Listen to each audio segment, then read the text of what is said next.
Hey everybody, I wanted to talk to you really quickly about the architecture of the pyramid, or the design of it, and this geometry that we're seeing with circles again real quick. It won't take that long.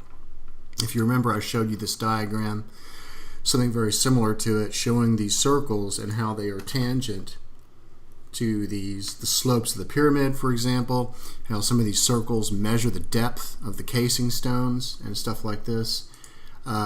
I had taken a post down recently on Facebook because I had discovered something really interesting about the pyramid, and that is that the pyramid can be slided. This is not the only location that it can rest at. It can rest at different locations and the same geometry pops out. Now the reason we're using it in this particular location is because of the symbolism and everything else that's being shown beside it.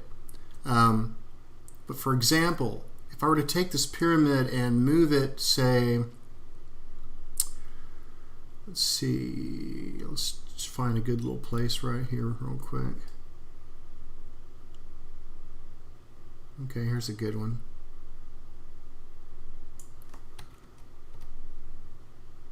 Okay, so here's an example of this. So if we take a look down here, you'll see that this small circle here is tangent to the inside. This small circle here is tangent to the inside. This larger circle here is tangent to the inside. This one and the circle right here are tangent to it. So what I'm showing you here is, if we go take a look over here on this side, we'll see this large circle here is tangent to it. The small circle's tangent to it, and this circle's tangent. So you can see what I'm saying here. What I'm showing you here is this is not the only location the pyramid can be placed. However, we've all seen circles in triangles showing certain angles and geometry and stuff like that. But what makes this completely different is there is a lot of things simultaneously happening at the same time.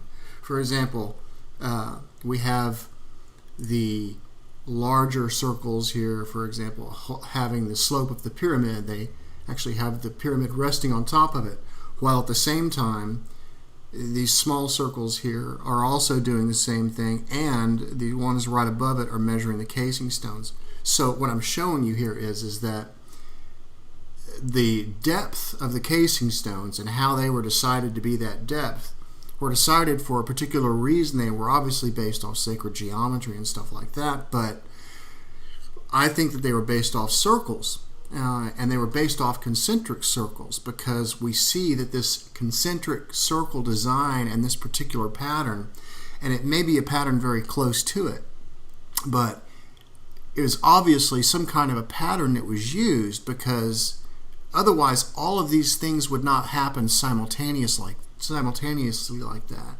I'm not aware of any circle and triangle pattern out there that holds geometry that would allow the pyramid to slide all around and have all these various things simultaneously happening at the same time.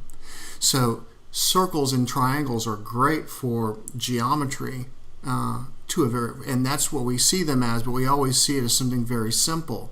Here we see something very complex.